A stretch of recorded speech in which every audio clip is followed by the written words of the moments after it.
Survivor 50 Episode 3 brought a huge loss.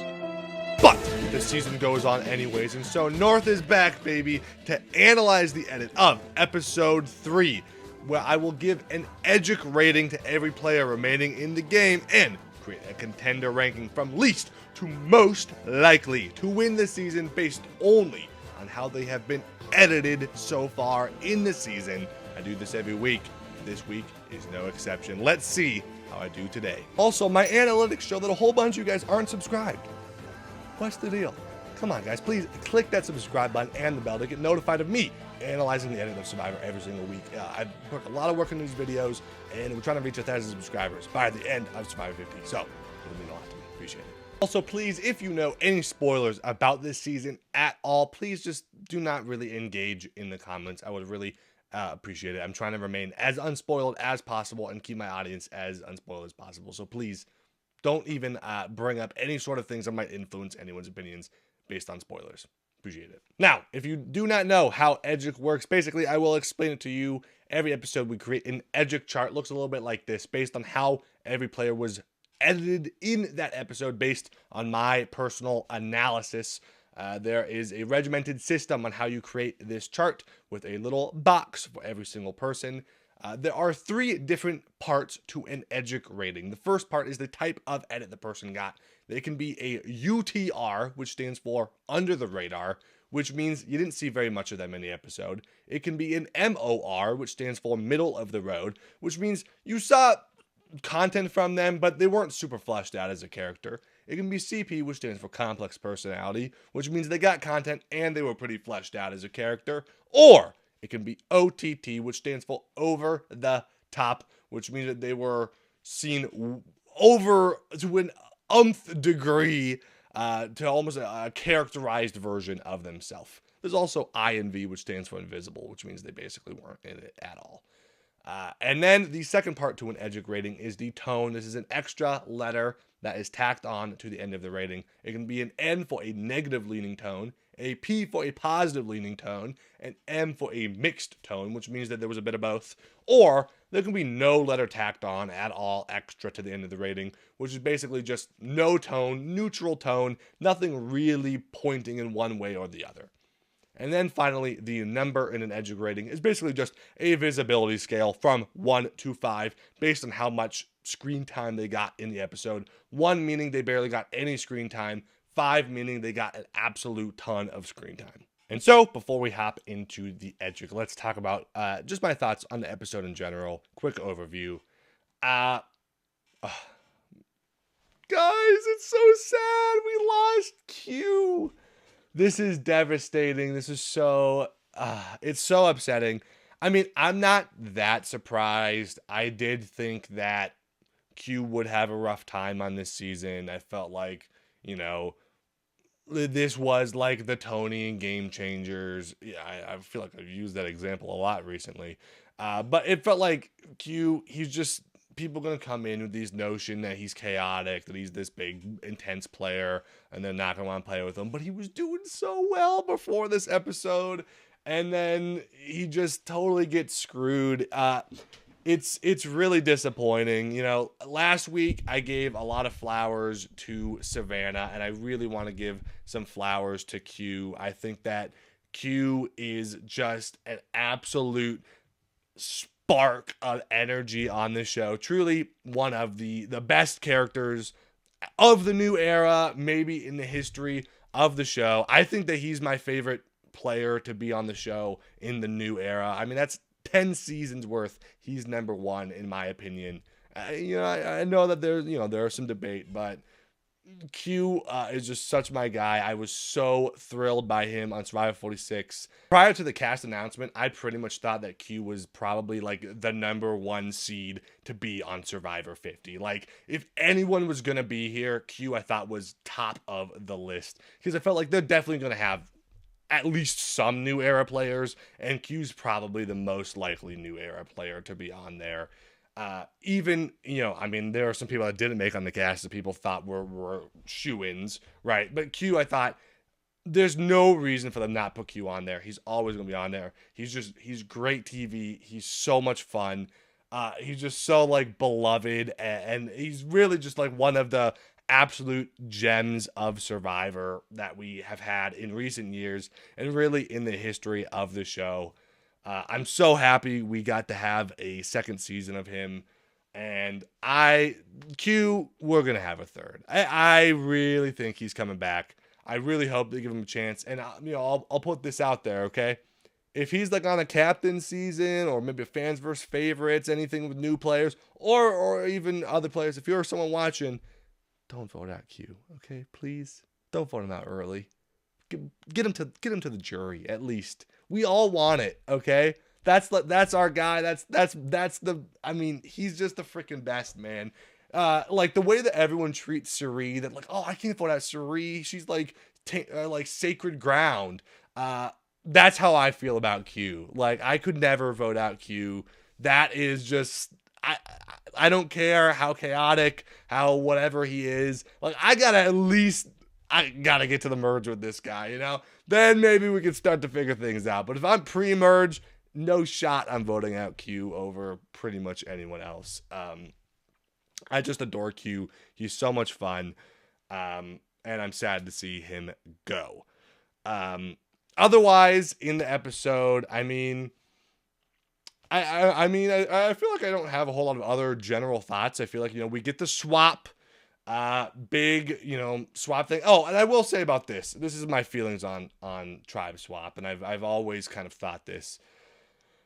This is a stance I've stayed firm on for many years. I loathe the tribe swap. I think it's so bad. I hate it. It always screws people over that are in a really good position and are really likable characters. It is never good. The amount of times that I've actually been happy with the results of a tribe swap, I could maybe count on one hand. It is so rare for a tribe swap to turn out in a way that is actually beneficial to my enjoyment of the show. I know why people like it. You get to see these characters mix and mingle.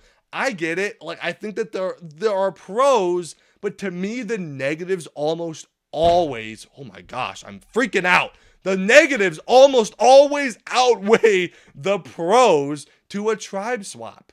People always get pissed when someone gets screwed over by a stupid twist. People were pissed about someone getting screwed in fire making. Everyone hates fire making so much. And they hate all these wacky advantages, all this stuff in the new era, yada, yada, yada. But why does everyone just sit back and turn the other cheek to probably the leading cause of people being screwed by stupid twists in Survivor, and that's the tribe swap. It happens so much, we literally call it a swap screw. This is a Survivor term. It's a Survivor staple. And yet here we are just sitting back and being like, yeah, I'm a vote for there to be a tribe swap on the season. I voted no tribe swap, okay? I did not want a tribe swap because it always happens. Look at here. Q, he's in a great position. He's actually playing pretty well. He's got a solid alliance on his original tribe. Things are going great. Fan favorite character, playing a good game, in a good spot. Swap screwed. All these people are best friends on the tribe, and now he's out. Now, would you say that Q was in the worst position possible? No, but it was, this is a case that you have this block of people that are all friends in real life. Q's on the outs. They're kind of judging him based on his chaotic reputation, and now he's gone, probably to the detriment of the tribe. I don't even really think it was a good idea. I know I said this last week. I feel maybe a little bit less strongly than I did last week that this was a terrible idea, but I still think that now you're in a position where it's literally 3-3 versus the David versus Goliath 3. That's not a great spot to be in. You have to rely on probably Christian flipping on the other two, I guess, because you're never going to break up Mike and Angelina. And also Q is so good for, challenges. I know people say they don't care about challenges, but why not vote out Stephenie? Q is going to be way more useful than Stephenie. There are people defending Q. Ozzy clearly wants Q around. I don't get it. I feel like it's just such a strange decision. It's again, not the decision I would have made. And this is not I love Angelina too, but I just think it makes a lot more sense to vote out Angelina here than Q from a strategic perspective and a TV perspective. Sorry. But here we are. I just, yeah, not a fan of the tribe swap. I would not vote for it. I'm putting it out there in the universe again. I'm trying to change people's minds. Become anti-tribe swap, guys. It sucks. It always happens. There's always like a great character that is super likable and playing a really good game, but I get just out the door on a tribe swap. That's no fun to me. I want to see a real, authentic game. People like actually just being able to play. If you're on the bottom on your original tribe, you're on the bottom for a reason because you're not playing very well, right? That's what matters. But then you end up in, why are we benefiting people that weren't playing very well before? I don't want to benefit them. I want to benefit the people that are playing well and making relationships and building alliances. I get on Returner season, maybe like, there's randomness, and I understand the defense, and I'm sure there are plenty of people that would be able to argue with me, but I don't know. It's just not fun for me to watch someone who was playing a really good game and is a really likable character just suddenly not be playing a good game anymore because of a stupid twist. And that's my take on it all. So, all that being said, we can talk about Q's Edgic rating for the episode, our fallen... I keep saying fallen angel. That's like a more specific term. I don't really know what else to call the person that's getting voted out. The person that's voted out, I guess.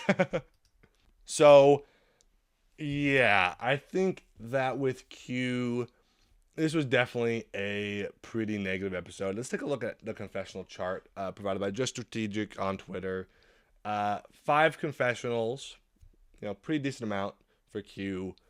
I feel like this has probably got to be an over-the-top negative episode for Q. I'm probably going to grab this over-the-top -4 rating. I feel like it was in it quite a bit. A lot of talk about him. A lot of kind of him. It wasn't super negative because there was a lot of like, hey, we're forming an alliance, and there were like people defending him. But I do feel like kind of the negatives outweigh the positives in this episode. Like, it just felt like the overall vibe was we're taking down Q, right? And so, I mean, you could maybe go mixed. But that's kind of how I feel about it as an over-the-top -4. I love Q, though. I adore him. Q, can't wait to see you again. One of my all-time favorite Survivor contestants. So, big loss for the season. Big mistake for the season. Cancel Christmas. Cancel Survivor 50. But I do think, especially out of all of like the 2-time players, if anyone can afford going out early and then still having a good shot to come back again, it's Q. I think that's okay. He already has the reputation, right? So we'll hop up to the top of the list and go down based on original debut date and give Edgic ratings based on every player in the episode. Starting with Colby. Colby, I believe, gets 1 confessional here. I'm not quite sure what to do with Colby's rating here. That whole tribe, I didn't get a whole lot of, but that kind of like alliance building of like that, the Joe, Coach, Colby, kind of Chrissy alliance. I don't really know what to do with that because I feel like there were positives to all of them, but it like wasn't super intense. I feel like Colby probably got the least like braggadocioing about him of the group. So that probably leans me to say a neutral tone. I don't think it's quite enough to give him complex personality. 1 confessional. I mean, I do think we do get that awesome flashback scene of the heroes versus villains moment with Coach. So, I mean, that is something we do hear a little bit about kind of his, building the relationships with Coach and with Joe.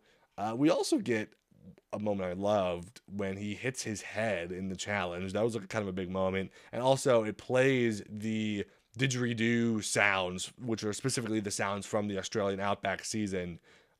When he hits his head, it's like, and it was a really cool moment. I really enjoyed that. Kind of like an over the top, interesting little moment there, I guess. But I probably wouldn't go so far as to say this was like an over the top episode for Colby. So honestly, I think I might just stick with the middle of the road 2. I mean, it's like kind of a borderline. I like, you could maybe go 3 mainly because of the challenge moment, I guess. I don't think it's probably enough to get to that point. So I think we'll probably stick in with a middle of the road 2. Although the content there I still think is pretty good for Colby, although maybe not extreme. Stephenie is interesting. I feel like, let's take a look at Stephenie's confessional count. Stephenie gets 2 confessionals. Stephenie definitely felt like the least important person on her tribe going into this tribal. We don't get a ton from her. She only gets talked about in relation to Q, other than like the one scene where Mike says, "I'm just gonna vote for you." But otherwise, it's kind of like either they're talking about Q or they're talking about like Q and Stephenie as a duo. And so it's not a ton. I'm not sure if it's enough to make me go under the radar, just because going to tribal, I think you're more likely to reach the middle of the road.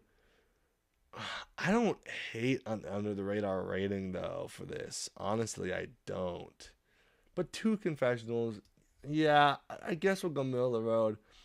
I'm also conflicted on if it's toneless or negative. I feel like the negativity she got was kind of just, again, in relation to Q. But there was still negativity there, specifically like when Emily Flippin is like, oh, Q and Stephenie are just like running everything and not accepting opinions. I think I might go like a middle of the road -2, I guess, for Stephenie. It would feel weird to give her the same rating as Colby when I feel like it did not feel like they had similar episodes. So just to mix it up a little bit, I'll go with that. But I don't feel super strongly about it. Cirie, I feel like had a pretty good episode. Let's take her confessionals. Everyone's mixed up now. It's only 3 confessionals, but they felt pretty substantive. She gets the big confession talking about the Riz God and talking about how it felt like everyone was like coming over to her house to bring her food, and she's like, "I don't want your food. Get out of here. I didn't invite you over in the first place." I feel like it was pretty good. I would probably give her a positive tone just because, again, I feel like we see people calling her a threat and how much they love her. D says, like, I love Cirie, but that's why I gotta get her out. That's what my friend told me to do, right? And I feel like her confessionals were, like, positively edited. You also get the moment at the beginning with Rick and Christian. You could maybe go middle of the road positive here. I don't hate a middle of the road positive rating here for Cirie, but I kind of feel like that whole bit about her talking about, like, you know, we see her like, now I feel really trusted with Rick and Christian. She also talks about like that whole bit of talk about the potluck and whatnot. I mean, maybe that's just middle of the road. I don't know. I think I'm gonna give it a complex. I think I might give it the same rating as last time. Complex personality positive 3. You can maybe like bump it down to a 2. You can maybe do a middle of the road. But I definitely came away from this episode thinking more about Cirie than a lot of people in the episode, at least. So I'll give it that for now, but I'm open to arguments in the contrary. Ozzy, I feel like another pretty low-key episode from Ozzy. Honestly, I felt like very similar episode to what he had last time. Honestly, probably worse episode than what he had last time. Like, we do hear him talking about he wants to keep Q and vote out Angelina, and that's kind of it. It's really not much. Ozzy does get 2 confessionals. it really did not stand out very much at all. I felt like Ozzy was pretty not. I mean, you do get the scene of Q talking to Ozzy and like revealing, giving him the idol and stuff. So like that's something. Again, I kind of think I might just stick with the same rating. I'm like a lot of people getting the same rating as last week. I feel like, yeah, I feel like it's just kind of the same thing, I guess, from Ozzy, but a little bit worse. It's not enough to maybe go under the radar, especially since I give Stephenie middle of the road. I don't really think there was tone to it at all. Just flat middle of the road too, I guess. Coach. Okay, now Coach I do think got a different episode this time than in the past. Don't think this was over the top. I think this was a pretty low-key episode. I think that, pretty again, I feel like that like group of three on that tribe all felt very similar to me. I gave Colby middle of the road too. I think Coach is also probably getting the middle of the road. Coach also gets one confessional this episode. I think that like Coach is closer to like a positive rating maybe than Colby, or even a mixed, but I don't think there was negativity. But then like the vibe I got was probably mostly the same as Colby from Coach this episode. They both got one confessional talking about the same thing. Yeah, felt like middle of the road too to me. Aubry. Not a whole lot of Aubry. I'm kind of conflicted on Aubry in this episode because there was a lot of talking about Aubry. Like to like an enormous amount, but she really wasn't on screen a whole lot. It was just a lot of people talking badly about her. But then Tiffany says she likes her. I mean, like, it's probably a mixed tone, but man, it's almost negative. But that little positive scene was probably enough. Let's take a look at the confessional count for Aubry. 1. That's what I thought. I kind of want to give her an under the radar mixed tone, just because I felt like she really was not there a whole lot, but she did still have like a presence in the episode. Like her aura was there, I guess. I don't know. Do I go under the radar mixed? Is that crazy? Is that absurd? I don't know if I've ever given that rating before. That's a hard rating to get. I,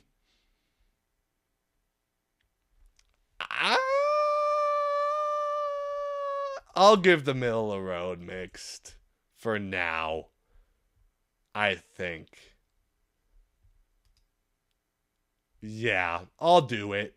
Just because, I'm thinking about some of these other people that are probably getting under the radar. But it's borderline. But what you did have felt significant enough. So, I'll give it a middle of the road mix too, I guess. Chrissy, positive episode for Chrissy. Pretty positive. I mean, probably got to give her a complex personality, right? Because we learn a lot about like her story and her, backstory coming into the season and her emotions about everything and feeling about the game. I feel like this has got to be a complex personality positive episode for Chrissy. She gets technically only 2 confessionals, so I guess I'll give it a 3. But yeah, big turnaround from Chrissy from the negative last time. I feel like this was definitely very positive for her and borderline on OTT, but it's not OTT. It's complex personality, I think. Yeah, I'll stick with it. Christian, Christian, another big episode. The confessionals for Christian, 6 confessionals, still pretty high in the grand scheme of the episode. It's, I believe, the second most of the episode.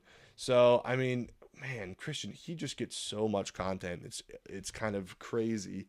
I think we're probably not looking at the positive tone this time. I mean, like, sure, like, maybe a little bit from, like, the beginning scene with Cirie, but otherwise it was probably a neutral tone for Christian. I think he talks, we see him, like, freaking out about Emily. Like, it was kind of wacky. I don't even know. Like, it felt, like, less complex than his previous episodes, but I don't know if I would go OTT. We still learn about his connections with Mike and Angelina, and there was so much. It feels he still felt too significant in the episode to me to give a middle of the road. Like, it wasn't like he was just narrating, right? He was still, like, very much involved in the edit, right? So I think I gotta give him a complex personality 4. I think I'm sticking with the 4 visibility, no matter what the rest of it is. But everything else, I really don't know. Everything else I think is pretty complicated. But complicated is the word I wanted to use. But otherwise, I don't know. That's what I got for Christian. Angelina, pretty good episode for Angelina. She get 2 confessionals, not a ton. I think I want to go with a middle of the road positive for Angelina.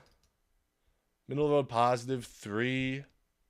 Or actually, it's probably a middle of the road mixed 3, because there's still a lot of there's a lot of negativity, at least coming from Q and whatnot. But she also gets the positive stuff. She gets a positive confessional when Emily comes and tells her she's on the bottom and all that. But I mean, it still wasn't like a ton. Like, compared to Chrissy's, where it felt like very elaborate of a confessional, Angelina still felt like the episode still felt like it was kind of about like what Christian and Mike were talking about and Emily, whereas Angelina still kind of felt like the least relevant of the majority group, I guess, in that sense. Even though she was like the one in the chopping block. Again, it was a lot of kind of talking about Angelina, but not as much of seeing scenes of her getting involved with the stuff going on. So yeah, I think a middle of the road mixed 3 is a pretty appropriate rating for Angelina. Mike White, pretty good episode for Mike. He gets 4 confessionals. It felt like he was definitely pretty involved here. Felt like he was shown to be kind of making the decision about who was going home. It was his plan. I feel like this is probably kind of a similar episode to Christian. I mean, like, they definitely had different dynamics. Christian was more emotional, maybe, but like Mike was still involved. Mike was making the plans. It's maybe like you could maybe bump it down to a 3 visibility. But I mean, still compared to everyone else, he still gets more confessionals than anyone else other than Christian and Emily. And Q, I guess. So I'll give it the 4, because I don't think there's a ton of people getting 4, so I'll do that for now. Devens, Rick Devens, he gets, the new confession chart is messing me up. I can't find anyone anymore. Where's Rick? Is it Rick or Devens on this chart? Rick. 3 confessionals, still pretty good. I mean, I feel like he kind of faded a little bit into the background after the beginning segment. He gets a really big opening, but of course he did, because, they had a big important thing the previous episode. And then I think we hear him talk a little bit about being with Cirie on the new tribe, but it definitely felt like Cirie got a little bit more, like it felt more told from Cirie's perspective than Rick's in that dynamic. There was still like good stuff though. People like Cirie talked about like trusting him. It still felt like pretty positive, especially coming off of last episode that was a little bit more up in the air for Rick. I might give it a middle of the road positive. Middle of the road positive 3. I don't know. Maybe that's a ludicrous rating, but That's how I'm feeling Rick Devens. I have no idea. Yeah, this week, always let me know what you think I should change in the comments below, because I'm definitely not end all be all here. Jonathan, pretty low key episode for Jonathan. I mean, like, he gets like one confessional, I believe, talking about how they should vote out Cirie. And even then, like, D got more substance in that scene than Jonathan did. Like, I'm trying to think if he really had any other scenes. I don't think so. I think that was pretty much all he was involved in.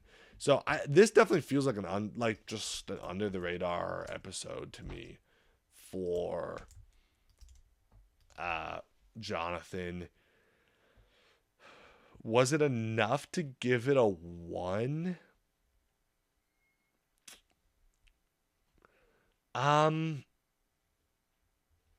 Probably not. I'll probably still give it a 2. Just because I do remember what he was doing, at least, you know. But it's not great. It's not. I mean, it was definitely pretty low. I mean, when I say not great, I mean it's not like substantial, right? It's still pretty low amount for Jonathan here. Emily gets just the most bizarre episode, guys. Emily Flippin, financial analyst, is back, baby. Oh my gosh. What the heck was this episode from Emily? This takes me back to the Lulu days in all the best ways. I very vividly remember watching her then and just being like, what is she doing? And here we are, just right back where we started, and I love that.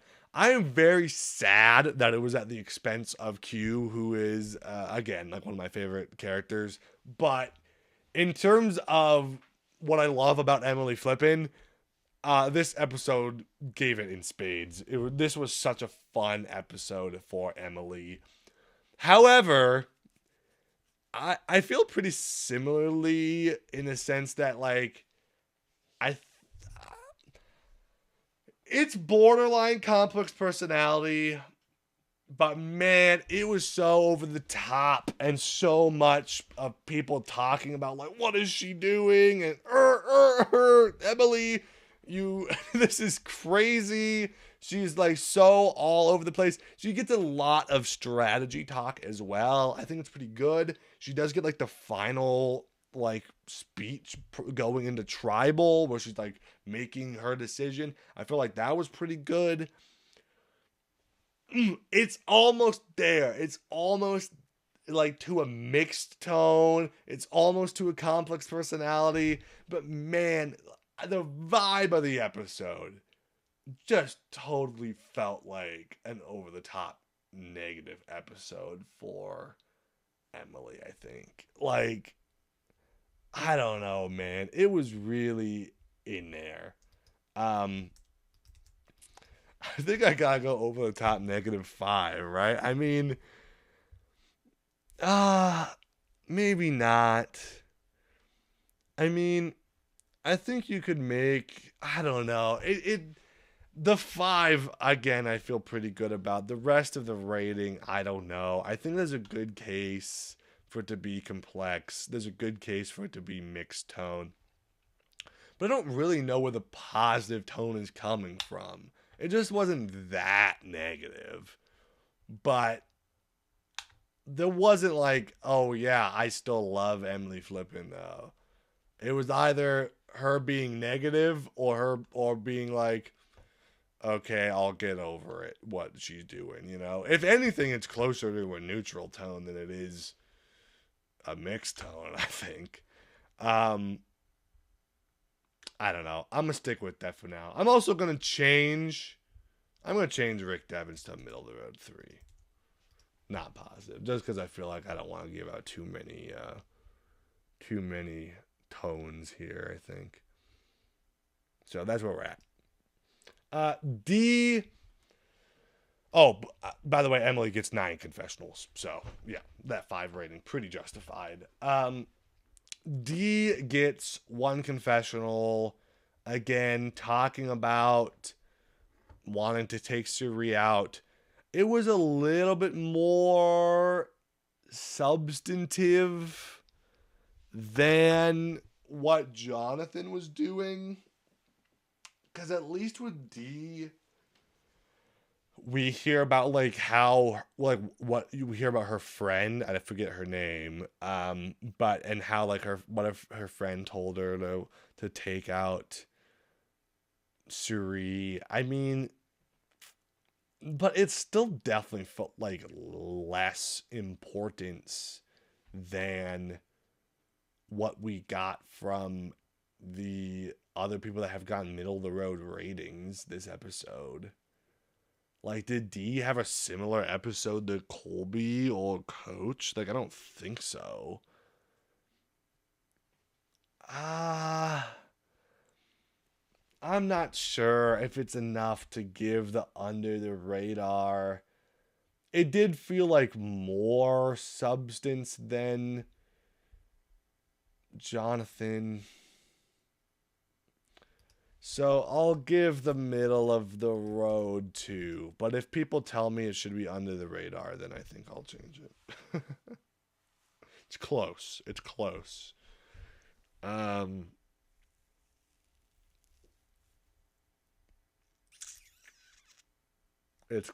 gosh, it's really close. We'll stick with it for now. No, we're not. I'm giving it on the radar. Under the radar too. Tell me if that's wrong, but I'm gonna do it because now I'm looking back at like the first episode, and I'm seeing like, Charlie and Kamilla with under the radars that episode, and I feel like D's episode this time wasn't that dissimilar to those ratings, right? So I gotta give it under the radar. Tiffany. Oh boy. Tiffany, she does get one confessional, but it's not much. I think it was like 10 seconds just talking about how she likes Aubry and she goes and sells Aubry. I mean, it's still way worse. Again, it's way worse than the people I gave middle of the road twos to. So again, it makes me feel like I have to give it under the radar too because it's not a lot. It's really not a lot. Yeah. Charlie. Okay. This is going to sound crazy. I think I want to give Charlie an over the top rating. Isn't that bizarre? Charlie. Over the top. I didn't know that was possible. I didn't think he would ever get a rating like that. But I just feel like that whole sequence of, like, he gets the big flashback to him and Maria, and then, like, he has this whole thing where he's talking about Rizo, and then it's like, but then last night, and then it flashes back, it says, like, last night on the screen. Like, we never see that type of edit, and all of a sudden it's like, last night, and Rizzo's talking, and then Rizo says, like, the thing about voting for Savannah, and it cut to Charlie, it's like, whoop, and it's, like, zooming in slowly on him, and the music is, like, blaring crazy. He's like, I gotta take out Rizo. It felt over the top to me. Not really in a tone way, just like in a over the top, bizarre way, I guess. I think I want to give Charlie an over the top 3. Like, you definitely come away from this episode like thinking about Charlie compared to other people. Honestly, I mean, let's take a look at Charlie's confessional count here. Charlie, 4 confessionals. Kind of shocking to me because I only really remember the one like segment, but maybe that was enough to turn into 4 confessionals. I don't think it's enough to give him a 4 compared to these other people that got 4s, but yeah, I mean, probably my favorite episode of Charlie I've ever seen. Honestly, I did actually rather enjoy this episode from Charlie. I think he was kind of funny, even though the whole thing was predicated on a lie.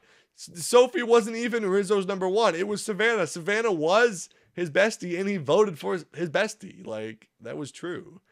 But it's just because he had to lie about not being close to Savannah, I guess, because he already lied about that he was stuck here. So, like, poor Rizo, like, kind of getting screwed over by people not knowing his season. I actually think, again, it's kind of more of a deficit than it is a positive here. So we'll see. Genevieve, I also don't know what to make of this episode from Genevieve. She gets 4 confessionals. It's a pretty decent amount. I think I still probably want to go complex here, because we do still get a lot of insight into how she's worming her way on the tribe. I mean, it's maybe middle of the road, but it was pretty substantive in content, and it still felt like kind of the main plot line of that tribe is still like her versus Aubry. It's maybe middle of the road.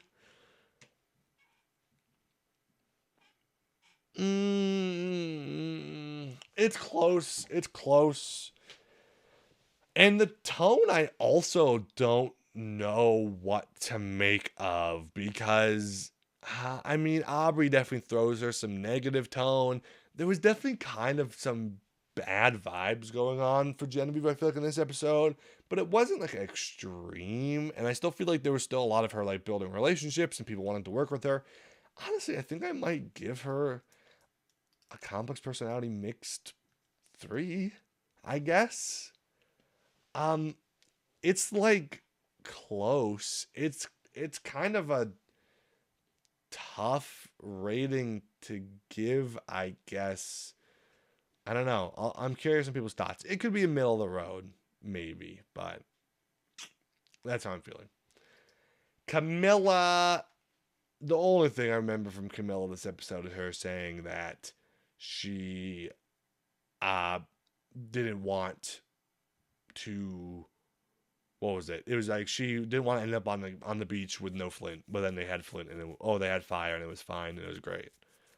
I mean, that's just like the most, honestly, this is kind of like what people started seeing the death sentence for Kamilla in her previous season, where it was like she got this great pre-merge edit, and then like the first few episodes of the merge, it was just like, wow, I'm so excited that we like won fruit in the reward. And then that was it. That was like all we heard from her. And it was like, what? That's all we get from Kamilla? We all thought she was like the top contender. What happened? And like that's the only type of confessional like she got here, right? It was just, wow, oh, what a great beach we live on. Like, so yeah, I'm gonna give the under the radar 1 to Kamilla. I don't think anyone talked about her. She felt like just not part of the dynamics at all. Enough to not be invisible, but like still not a ton. Joe, good turnaround here from Joe. I definitely felt the positive vibes from Joe here a little bit more than like the coach and Colby in that scene. It felt like they would talk about like, wow, Joe, thank you for bringing honor and integrity back to Survivor. It's again pretty similar rating, but I think I might give it a middle of the road positive 2 probably for Joe. We can take a look. Kamilla got 1 confessional, by the way. I didn't say that. Joe gets 1 confessional as well. I'll give it the middle of the road positive 2 because there was a little bit of substance there, and a little bit of positivity, but not like extreme amount. Yeah. Rizo, I feel like this was like both Rizzo's most low-key episode, but also still just completely in a pattern of craziness from Rizzo. Like, what a strange episode he got. Again, so mixed tone, but like probably negative here. Like, I don't really know where the positivity came from this episode for Rizzo. I don't think it really existed. It was mostly just negativity from Charlie, but we still get like a sense of Rizzo finding his position and kind of his strategy. It's still like better than a lot of people. I think I'm going to give it a middle of the road -3. Rizzo, he gets 3 confessionals in the episode. Like, it still felt like more substantive than some people. But like definitely not as complex. I ended up giving him, I think I switched his rating last week to a complex from over the top, which I'm kind of conflicted on now, but I think it's fine. But yeah, this episode, I feel like it was all about like him figuring out wanting to work with Charlie, and then Charlie being like, I hate Rizzo. Rizzo's edit this season is fascinating to me. I'm really enjoying it. It is so strange. Yeah, I'm really enjoying Rizzo on this season. I think he's being a lot of fun. So those are the Edgic ratings. So let's hop right into the contender rankings. We're already kind of going long, man. I mean, it's tough. It's tough for me. I talk way too much. Uh, but here we are, given the contender rankings. I honestly, I don't think I have a whole lot of changing thoughts from the previous week, so we can probably fly through this fairly quick. Again, this is just a rating from least to most likely to win, based on how much I think they can win the season based on their edit, not how far I think they'll go. Those are very different things. You can be at the bottom of the rating, but I'll be like, I think you're going to get third place. You're definitely not going to win, but I also think you're going to be there a while, right? So I'm not saying one way or the other. I'm not even really predicting how far I think people go. It's only based on how likely they are to win. I think Tiffany has to be in last place at this point. I mean, like this Goose Egg group, she's definitely like the least important at this point. She has just gotten such little play at all in the episodes. So unimportant. Yeah, I don't think it's looking great for Tiffany.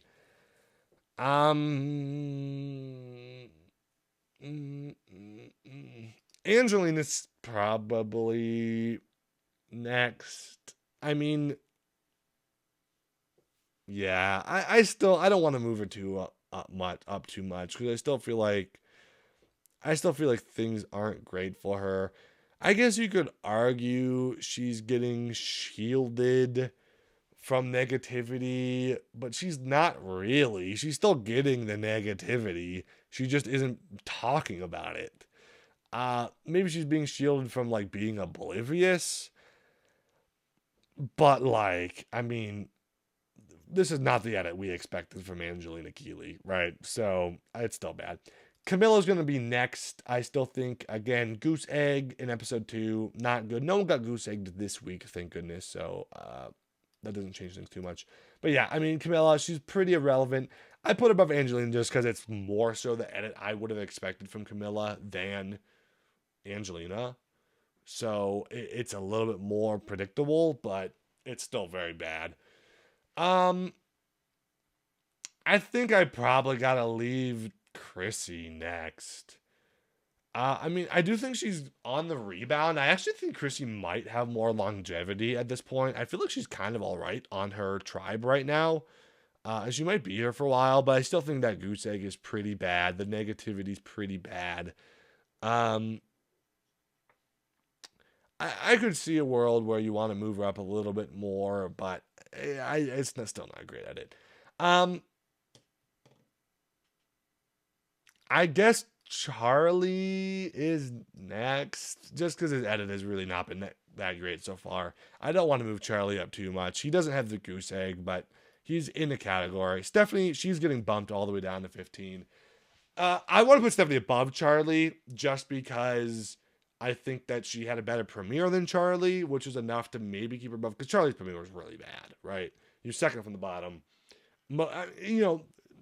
Pretty much none of these people are winning, but I guess I see it a little bit more for Stephenie because that premiere is so good. Whereas Charlie, I mean, he had an interesting week this week, but it was still like not like good for him. It gives him a storyline, which is enough to get above some of these other people, but not enough to win. So, I think I'm gonna keep D here. I mean, D is rising in the ranks just because other people are falling. I've seen some people be kind of high on D. I just don't see it at all. I think this edit is like kind of abysmal for like a previous winner to win a second time. Like, why would you give them such a bad edit? Especially D, who is such an acclaimed, beloved winner. Like, she should have a better edit than this, in my opinion. She should have more screen time. It's feasible, but it's I don't think it's really there. Next is kind of hard, honestly. I think I'm gonna bring Joe down to 13. I think last week was pretty bad for Joe. It was pretty antithetical to him. This week, he does get positivity, but like it's to be expected in that alliance with Coach and Colby. He wasn't a huge factor, like it's still, I don't know. I think last week was bad enough. I do think he, again, similar to Chrissy, is kind of on a rebound and could stick around for a while. But I don't see the winning storyline as much as I do for some of these other people. Um,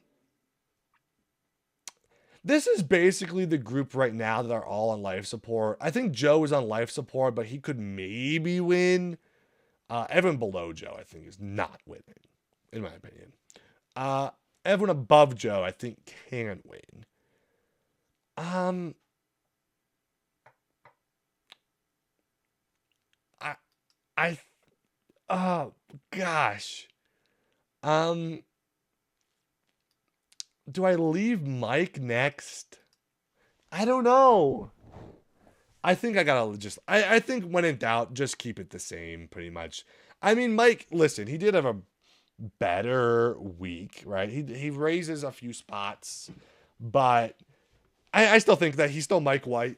It's still kind of circumstantial. He did decide to vote. He did end up on a tribe with all the David versus Goliath people. All that's going to get shown. He's still Mike White. He's going to get a lot of screen time. I can't put him too high. Aubry's going to stay next. I think that, like, this episode was weird because there was, like, a segment in the previously on where they're like, we got to watch out for Aubry. She's dangerous or whatever. But that was not in the previous episodes. So I'm not really sure what to make of that for Aubry. Like, that's kind of good, but that's also, like, kind of bad because, like, why didn't they show that before if that's so important? They didn't even show that. So, yeah. And I mean, it's still not much. I mean, listen, she finally has an ally, which is Tiffany, the most invisible person on this season. So, not like a great ally to have in the edit, If she had an ally with any screen time, I would feel more better about her edit. But I kind of think Aubry is maybe giving me kind of like, I know that some people were kind of up on her last week. The low screen time is still not great. I think the premiere is really bad. I kind of put a lot more philosophy than some people maybe into the importance of a premiere episode.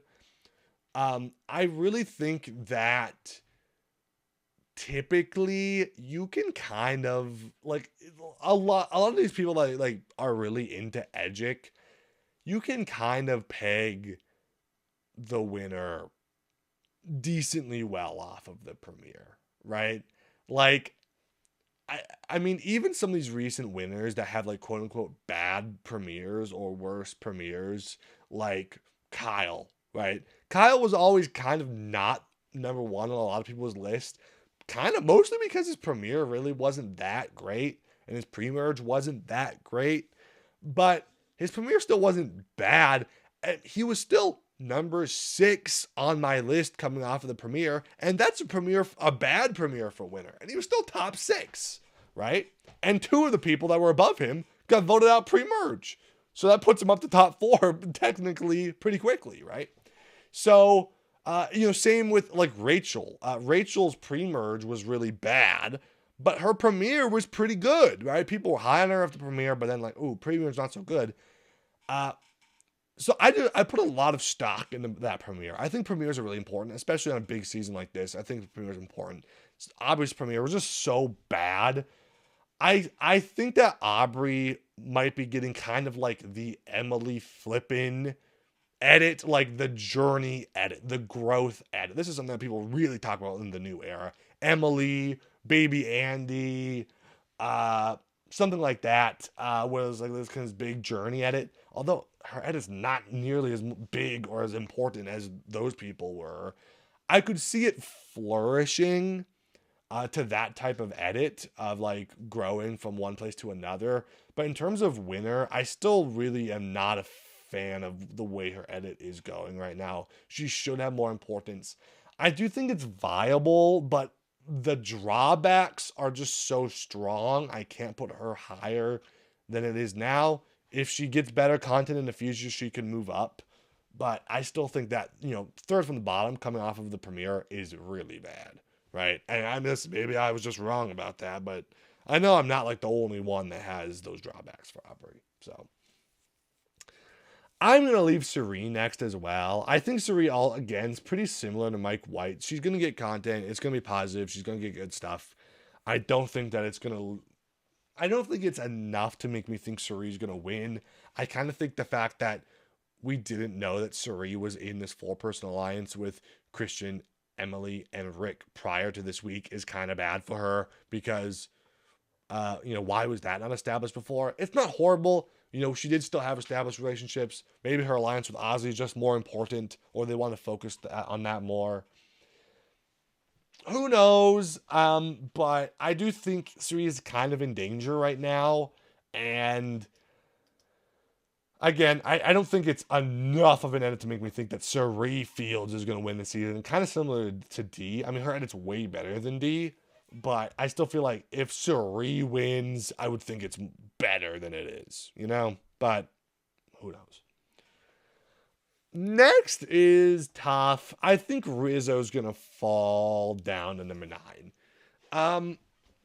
I still have, positives on Rizo for being from the Vatu tribe, right? Because Vatu tribe winner... we still, that narrative exists. I don't think we heard about it this week, but it's been planted, right? So that's a positive for Rizo. It's a positive for Aubry. Oh, another negative I want to say for Aubry, actually, going back, is that the narrative of a Vatu tribe winner is kind of in respect to Kyle, honoring Kyle, right?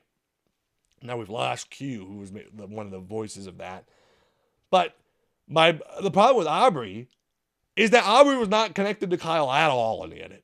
Completely zero. She was just not connected to Kyle, which I think is really bad for Aubry.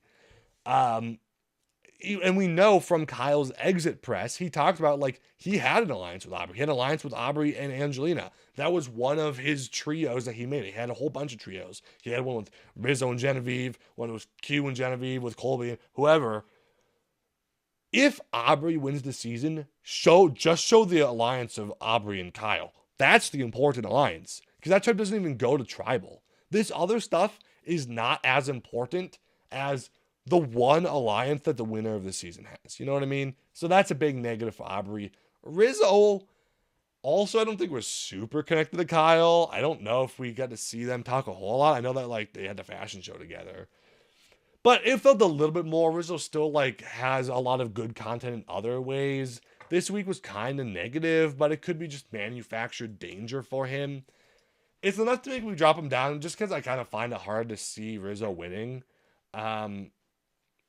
But yeah, I kind of find it hard to see Rizo winning the season. But I do still think that this was the first episode that makes me think maybe this could blow up sooner than I expected. Maybe Rizo could go out fairly soon. I still see longevity there for Rizo, but it's possible he gets out quickly.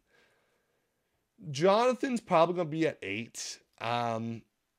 I know some people are really high on Jonathan's edit. I am for the most part. I feel like this week was not great for Jonathan. Not just because he didn't get a ton, but also because I feel like we didn't see him establish any alliances on the new tribe, right? All we kind of saw was that he talked to D about wanting to vote at Cirie. Previously he was targeting D. Is he with D now? We didn't really get any perspective on that. I mean, you could say it's like a cool down, I guess. It's not horrible. It's not damning, but I'm still not feeling great about that original Kalos tribe's chances in general. And I think that Jonathan, I think he's definitely got longevity. I think he's going to be kind of an important cog as the season moves along. But again, in terms of winning, he's definitely got good winners content, but I just have some doubt. And really the only alliance we actually know he has, as of right now, 3 episodes in, is with Coach. And I think Coach has a more significant edit than Jonathan. And I also think I kind of think Coach would beat Jonathan in the end. So that's my opinion. We don't even know who else he's with. So, I'm gonna bump Ozzy down to 7. Just because I feel like he had another kind of weak, even weaker week than last week. It's still fine. It's not, he had such a big premiere. It's fine to continue to cool off after that. And he does get I guess some positivity from Emily wanting to work with him. I don't think it was a terrible week for Ozzy. I just feel a little bit more on the uptick on some of these other people. Whereas Ozzy, I feel like I'm just not getting a lot from that's making me want to keep him high. I still think he's definitely a notch above Jonathan. I do still think Ozzy is a very realistic contender, but yeah, I don't know. He kind of just defaults to 7, I guess. I'm gonna keep Coach at 6. He is held back again, similar reasons to Jonathan. I do think that Coach has just been more important though. We've seen more relationships from Coach, especially this episode where we see him establish an alliance with a whole bunch of new people. We see him establish an alliance with Joe and Colby, which is big. He gets that flashback scene with Colby, which is big. We also get further establishment that he is with Chrissy, which is good for him. We also see him, talking to Genevieve, but Genevieve talked to everyone, so that's not super important. But for the most part, I think there's a lot of positivity there for Coach. And this is the least negative edit Coach has ever gotten. I feel like y'all forget, Coach is Coach, right? But we still see people liking him, people wanting to work with him. I feel good about Coach's edit so far. I do.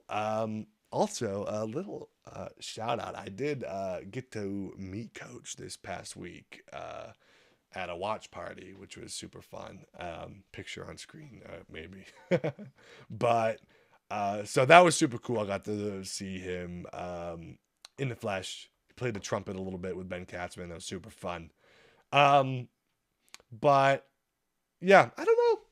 Everyone was cheering for Coach. Everyone wants Coach to win. I don't know. I feel good about Coach right now. I haven't seen anything to really draw me back from Coach. He's still Coach. He's coaching it up. You could maybe put Ozzy above Coach here. They're so intertwined. It's hard to tell, but it's there. I'm putting Emily at 5. Listen, as much as I said that this was an over the top negative week for Emily, I was mixed on whether that was true or not. And the positive for Emily, I think here, is that Emily was suddenly very important. That was kind of the drawback, kind of the suspicion people felt before that, Emily's kind of the least important of her trio with Rick and Christian, which wasn't great. But there was still established strategy and alliances there with Emily. The edit was still there. And then this week, now she is so important. Huge episode for Emily. You could say, I don't know if it was necessarily circumstantial, but it kind of was because it's kind of important to show all that. And you're going to show it all of anyways because it's very interesting. But I just think that we get so much strategy. And even then with all of that, like I said, there was still a lot of strategy from Emily. And when she still gets that final confessional before Tribal, that Star Trek nerd trio is still so important in the edit right now. Do I think Emily is in trouble? Maybe. But I just feel like she had such a big week. Especially since Emily is maybe not someone that I could have seen ending up with a Tiffany or Kamilla or an Angelina edit. Angelina's a big character and we're barely seeing her. Emily, I was yeah, I kind of think she could slip into that type of thing, but she is not. She's still so important, has so many established relationships. We get her established with Ozzy this episode. That's an interesting dynamic, which I think is really positive attribute for her edit. The fact that, people are oh, she keeps talking about how she wants to target Ozzy. That's bad for her. But now she's positive on Ozzy. So that's why we were seeing that, because that's an important storyline for her. I don't know, guys. I'm seeing it. I'm seeing it for Emily. Finally, 2 women in the top 5. We needed it. I don't know if that's going to last very long. So I'm happy to do it, you know? But I am going to knock the other woman. Genevieve is going down to 4. I feel like Genevieve did have a pretty good week, but I do feel like there is kind of like this impending doom. I still feel like, for the most part, I still feel like Genevieve definitely has a better edit than Aubry. I don't know. I don't want to say for sure Genevieve will outlive Aubry, but it does feel like I can see the world where Genevieve goes out before Aubry, but it is just this like negging thing that's like, it's there. It's like, I don't know. I'm a little bit more worried for Genevieve than I was previously. This episode, it wasn't exactly negative, but it was like, you kind of, I don't know about this episode for Genevieve. I don't love the swap tribe for Genevieve. So I'm moving it down to 4 for now. She's still got a really good edit, but yeah, that's where it's going. I'm gonna keep Devens at 3, I think. Devens, pretty good episode, but not like a ton. I still think, staying consistent. Honestly, not a whole lot new to say about Devens' edit. Positive stuff, positive establishment with Cirie, further establishment with Christian, and the whole thing that they got going on. Yeah, just good stuff going on from Devens. Yeah, nothing to say. Colby is coming up to number 2. And I know this might be surprising since he kind of had a low-key week. Part of the reason is I want to keep Avatu in the top 2, which keeps Devens at 3. And I felt like I feel better about Colby than Genevieve at this point for a couple of reasons. Colby's edit, I think if anyone has like maybe a little bit of like the not as much screen time, but that positivity and a good edit is still there in the content, it feels like that's Colby to me, right? He's not been the most out front, but there's still been a lot there. I gave my speech earlier about how important I think the premiere is. Colby's premiere, it wasn't spotless because I feel like there was a little bit lacking maybe in like winner quote, I guess, from Colby, but he gets a great Matt chat. He get like the first camp life scene is, hey, Colby's so great and he's so charming, and isn't it great that Colby's out here? That's what the whole scene was. So that's big for him. He got a lot of content. We see, and the big thing with Colby is we just get so much establishment of his alliances and his relationships. We got so much of that in the premiere that I felt like the edit kind of went out of its way. Maybe not out of its way, but it definitely focused on presenting Colby as the person that was establishing the alliances on the Vatu tribe. He and Stephenie lock in, right? And then he's the one that says, let's get Kyle. I want Kyle. We see him go and talk to Kyle while they're getting the bamboo. And he's the one that says, I like Genevieve. I want Genevieve in the alliance. And he kind of gets her in. We see this massive establishment of his relationship with Rizo. And in the next episode, we see him and Q being the ones sitting on the beach that kind of get Rizo into the alliance. Obviously, that it doesn't go anywhere, so like it's not super important, but it's still a huge establishment there for Colby of that relationship. And then we see kind of just further him being with his group in the second episode. And now this time we see him establishing with Coach. We get the flashback scene of him and Coach, him establish with Joe. I just feel like there's been a lot of focus on knowing who Colby is connected to and the relationships he has in the game. And another big one I want to say is his thing with Savannah, which maybe I overlooked to talk about last week, that when he went on the journey with Savannah, we not only do we hear Savannah talk about, oh, I'm a big fan of you, I look up to you, whatever. Like, that's good to include no matter what. But then we hear both of them say, I feel good about the other person. And this could be a relationship and an alliance moving forward. I think I can work with. We hear Colby say, I think I can work with Savannah. And then Savannah gets voted out the next episode. They never interact again. Why include that? It's not that important. Like, that's two very small confessionals that are easy to cut. it doesn't matter that much. Like, I'm not saying they needed to cut it, but it's just another like strange thing, another establishment of relationships, and showing how Colby is like kind of open and being able to just work with people and build bonds that really was not needed. And so although he didn't have like a super impressive episode this week, I kind of feel similar to like how I felt about like I feel like he has a similar edit to maybe Kyle did in his season. Like maybe Genevieve is the Kamilla and Colby is the Kyle. Strong premiere, not the strongest, but pretty strong. Then kind of a backseat in the pre-merge. Never bad, never invisible, but just kind of there. We get, we see him a part of things, but not to an like over amount.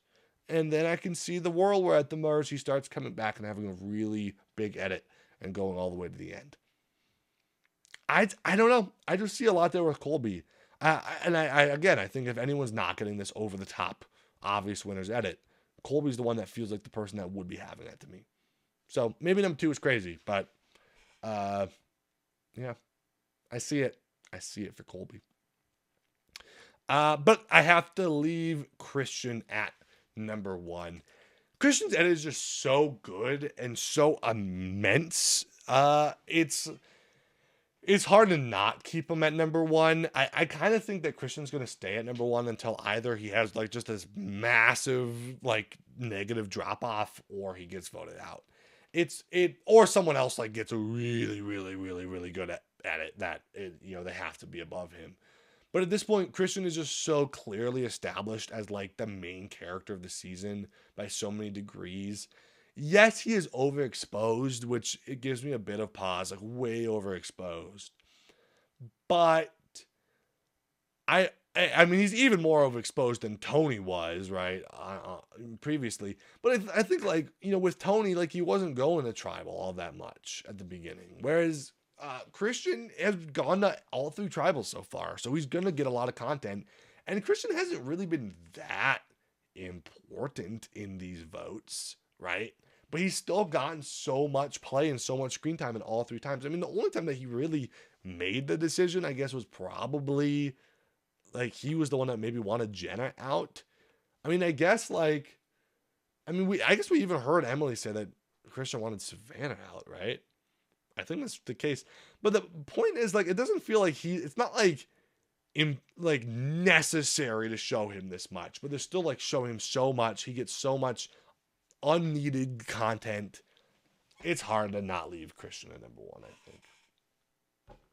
So, yeah, that's my opinion. That's the top 5 and the whole ranking for this week, episode 3.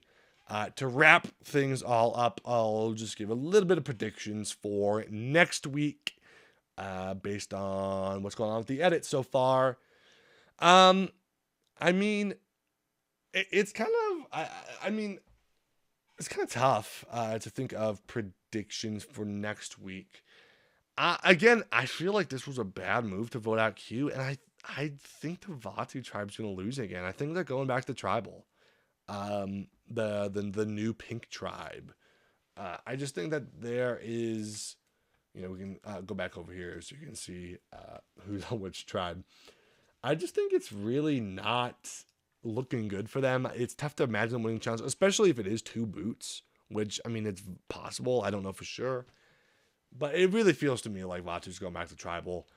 And my instinct, I think that Christian is going to flip on the Div versus Goliath 3. I think so. Mostly because kind of outside elements of people talking crap about each other. Maybe there being some smoke out there. But I kind of think Christian's going to flip on them. He knows he might have to. And they vote out either Mike or Angelina. Probably Angelina.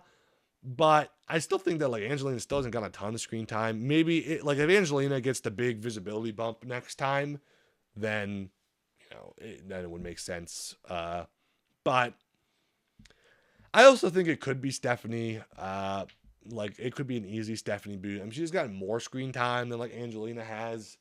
So it's possible, but like, man, it would be so bad for Ozzy and Emily to let that happen. Honestly, I guess maybe it's not that bad. You vote out Stephenie, and then you just say, hey, we're sticking original Cirie strong, right? We're going to vote out Angelina next. And I think Christian might do it then.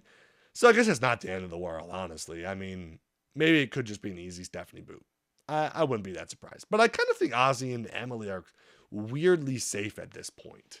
Because I don't know why they would vote each other out. Unless Ozzy turns on Emily and wants her out, I could see a world where that works. Maybe like he gets the other 4 that aren't Christian and Emily to vote for Emily. Maybe. But I think Ozzy's honestly surprisingly safe at this point. And I mean, Christian, I don't think is going anywhere. So, yeah. In terms of the other tribes, I think Sela's the least likely to go to tribal, honestly. I don't like, they're kind of like trying to make it seem like Rizo could go out based on the Charlie thing. I don't think Rizzo's going out soon. I do think that bubble could pop quicker than I expected, but I still think he might be here for a while. So I'm not really predicting that. Honestly, I think it's worse for Charlie than it is for Rizo. I would not be surprised if it's Cirie. I could see a Cirie boot coming on that tribe when they do go to tribal sometime soon. Don't think it's Jonathan. We've barely seen Kamilla at all. I don't even know if they would vote her out. I think that like it could be D, an easy boot on D. I mean, she hasn't got like a ton of content, but it would make sense based on the content she's gotten so far. I could see it. I kind of think it's Cirie though, honestly, if that tribe goes to tribal is my best prediction. But I think Rick is safe. I don't think Jonathan's safe on that tribe as of right now in terms of edit. And then the Kala tribe, I definitely think it's very possible. I think this is maybe a hot take, and I don't know if this is going to happen, but to me, Q talks about in his exit press that their tribe was pretty sure that Aubry had an idol, right? Before Emily told him, like they all kind of thought it, right? Even though they didn't find the idol in her bag, it was heavily suspected, right? And so although Genevieve and Colby don't know, I do think they're still going to suspect it, which means if they do vote for Aubry, which I think is probably pretty likely, right? I think that 5 is probably going to vote for Aubry. They can split the votes. 3 on Aubry, 2 on Tiffany. Aubry's one ally. And 3-2 votes, split the votes. Aubry plays an idol. Doesn't work. It's a big blow up. Both Aubry and Genevieve stay another day to continue their rivalry. And then Tiff gets voted out in a split vote plan. Screwing herself over by deciding to align with Aubry and tell Aubry about her idol. I know that Tiffany has gotten so little content, but also Tiffany's like not that significant of a character. You know, I saw someone like maybe compare her to like Monica Padilla, on Second Chance or something like that. Like I can see it, like kind of not the person you expected the most to be there, goes out quick soon, so they barely get any content. I can kind of see it just taking up a spot there. Easy Tiffany boot in a crazy tribal. I don't think that other 5 is going to split. And honestly, I just feel like it's kind of like bad for Tiffany in multiple ways. Oh, first off, let me give my opinion. Tiffany, what are you doing? You're siding with Aubry over Genevieve. This is what we wanted. You know, we were hoping for you to like really be able to like prove yourself on this season. You know, you really had to, like, we thought you were going to have this, and this is not it. Okay, this is not it. And then in terms of strategy, I feel like I get it, but I think that I feel like it's not going to work that well for her because I don't see that other 5 splintering at this point. I think that Tiffany has just kind of pushed herself further out onto the outs with Aubry by trying to align with her. And best case scenario is Aubry idols out one of the other 5, probably Genevieve, but it could be any of them, right? That's best case scenario for Tiffany. But even then, they're still on the bottom. It's still going to be, instead of 5-2, now it's 4-2. They can still split the votes on them and get one of them out. It's honestly probably even worse scenario. Now you have no idol, no nothing, right? It's not a great place to be. And now the whole tribe is pissed at you. They're not going to be with her anymore. It's a really precarious scenario to just stick your neck out to be with Aubry when instead of pissing everyone off and trying to splinter them unsuccessfully, she could have just kind of hoped to ingratiate herself, let an easy blindside on Aubry happen, and hope that maybe she has integrated enough into the tribe that she could get a vote on Chrissy, I guess, or maybe like an easy vote on Joe. I still think it's not a great scenario, but at least then she like would have trust with people and allies like going into the merge if they happen to never go to tribal again, right? Whereas in this scenario, I think that she's still not in a good spot, and even if she survives it, now she's got everyone pissed at her and no allies other than Aubry, who's on the bottom and no one likes. So, I mean, it's not a great spot to be in. So yeah, I kind of think Tiffany could be going out. I think she's really not in a good position right now. Really what she needed was, the only person she could have flipped is probably Genevieve. But now she's got Genevieve and Aubry going after each other, which is like the opposite of what she needed, because now she can't do anything. She can't get them to flip. She needed to be like the person to make them bend the fence and get together to go after someone else. But that's not what she did. So I don't love Tiffany's position. So I don't know if that's going to happen next week. I don't know if Tiffany's going out next week. I still think like Angelina or Stephenie are safer bets, but it's probably, I'm thinking like Angelina, Stephenie, Tiffany. Those are kind of my predictions for who could go next week. If it could be Cirie. I'm not predicting any men. Honestly, I don't see any men going out. I guess Rizo. Maybe Charlie. Or Mike White. It could be Mike White, maybe. I could see it. But, yeah. That's just how it is. That's where the way the cookie crumbles. Hate the tribe swap, huh? Don't like it. Anyways, that's it. That's all I got today. Oh, my gosh. I didn't think that this episode was going to be that long, but it was. But that's how it goes, guys. Really appreciate everyone watching. Have super fun time doing this every week. If you want to see more Edgic analysis, I've done it for the past few seasons of Survivor. You can go back and watch those, or watch my previous weeks of content talking about this season. It definitely gives you some more establishing thoughts on things I was talking about in this episode. And press the subscribe button and click the bell for next week. Seeing more content from me and analyzing the edit every week for the rest of the season and everything else moving forward. Have a super great time doing this, and I really appreciate it. We're trying to reach 1,000 subscribers by the end of season 50. Let's hope we can get there. I don't know. I came up with that on the whim last week, so we're going to try to get there. So really appreciate it. And I've had a great time. I have been North, and I will see you all next time. Stay frosty, y'all.